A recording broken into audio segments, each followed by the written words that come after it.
Welcome back. Hey, Jess, I know I'm running myself, but I want you've got some information regarding the LA Dodgers and what's going on with this reissuing invitation to the, anti-Catholic, they call them nuns, but they're not nuns. They're men dressed as women and dressed as a nun. And so it's really an atrocity and a blasphemy against our Catholic faith. Let's talk about, they're actually apologizing to this group and saying, we're going to bring you back to the Pride Day here at Dodger Stadium. And we're pretty upset about that.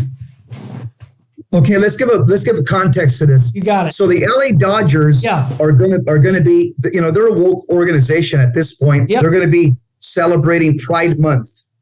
And so within Pride Month in June that Obama gave us, for those of you that voted for Obama, no thanks to you.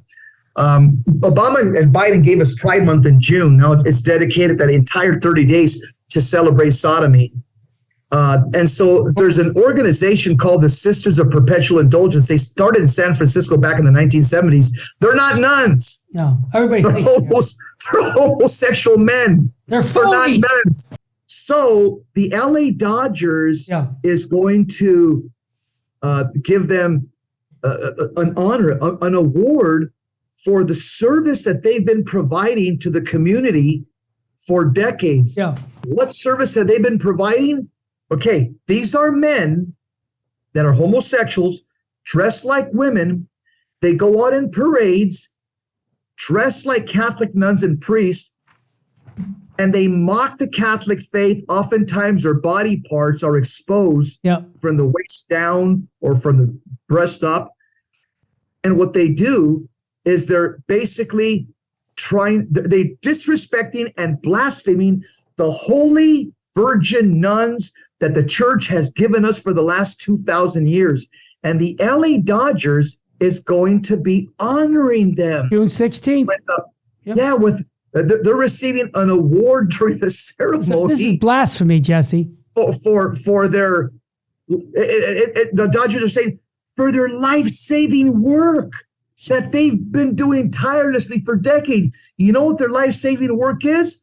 Mocking and insulting the Catholic faith. Let me ask you a question, Terry. Yeah.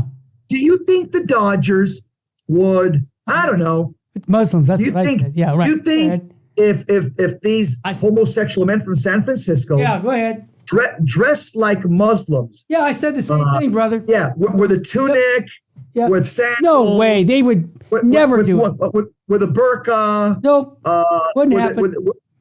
Or if they dress like Jews with a yarmulke. No, only Catholics. And long curly because you think they would go in public and mock these two other religions? Not Great point. Not even a minute chance. Wouldn't happen. Oh, but the Catholic Church. Oh, we can beat them up. Open season. And I'll tell you one thing, Terry, a lot of this is because they can read the tea leaves. They're not dumb. Yeah. What do I mean by they can read the tea leaves? Go ahead, Jess. Okay. So the Sisters of Perpetual Indulgence, these homosexual men that started back in the 70s in San Francisco, they're saying, there's 14 pro-LGBT bishops in the USCCB. Interesting. They've got a speaker that zips around the country from college to college, university to university, called Father James Martin, that has papal approval to speak. Yep. I can't even get diocesan approval to speak. Father James Martin, who speaks heresy, gets papal approval. That's the world we live in. You think they're not reading the tea leaves? Just saying, 30% of the Jesuits and the Oblates of Mary Immaculate or higher are homosexuals. A large swath of the Roman Curia are homosexuals. It's true. You think that these homosexual men, the Sisters of Perpetual Indulgence, you think they don't know that? In other words, they're saying right now is the time to strike. Exactly. They're weak. Because they're weak right now. You know why? Because we've infiltrated the A team. Who's the A team?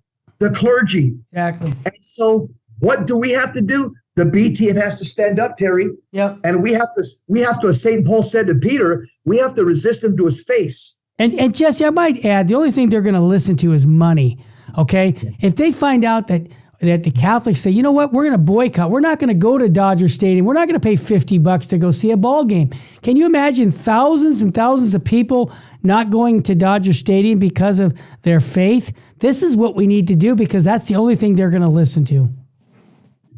Yep.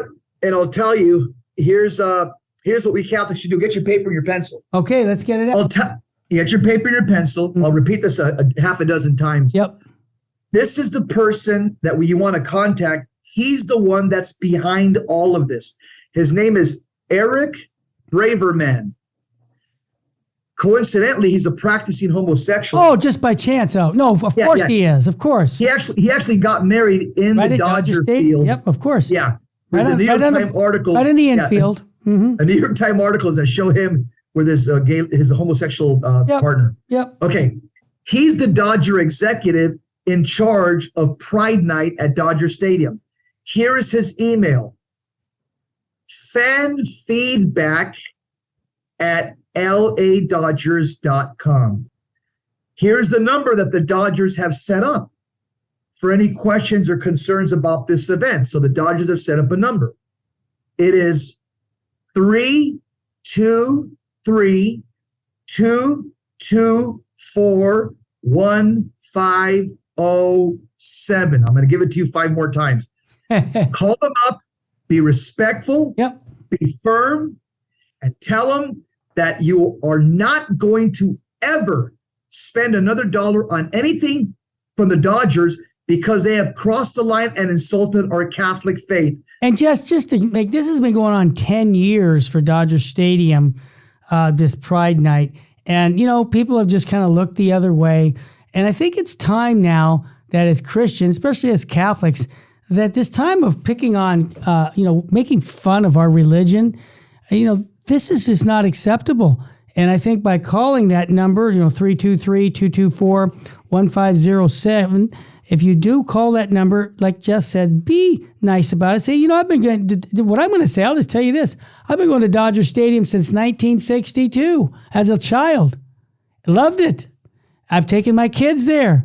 Guess what? You're losing a generation right now because you've crossed the line, as Jesse said. And I'm not going to take my grandchildren there. We're done.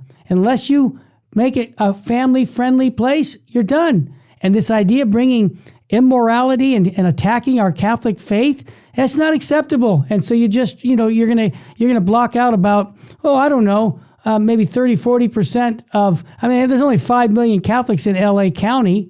So, you want to offend them? Great. And then I'm going to ask them, I'm going to be right direct from say, if this was a Muslim situation where you're mocking the Muslims, would you do it? And just ask the question. They're not going to answer, but I think you make your point. That's my take. So you got your script, everybody.